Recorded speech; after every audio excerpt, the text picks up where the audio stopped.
baru ni ada seorang abang ni, pokcik. Dia daripada Besuk, Terengganu.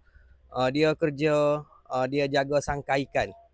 Dia ada masalah buah pinggang tahap 5 dah, dan dia memang dah didialisis dah. Jadi dia ambil dengan kita herba rumput Siti Khadijah ni dalam 5 botol. Dia amal benda ni dan dia berdisiplin.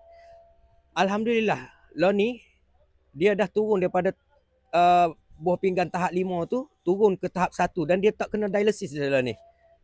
Dia mai sini menangis dia, bersyukur dia. Jadi herba rumput Siti Khadijah ni untuk masalah buah pinggang.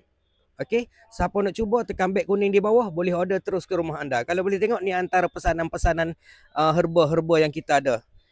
Kita ada 36 jenis herba untuk bermacam-macam jenis khasiat. Rumput Siti Khadijah ni untuk masalah buah pinggang. Siapa ada masalah buah pinggang, tekan beg kuning di bawah, boleh order terus ke rumah anda. Nak COD pun boleh. Tekan beg kuning.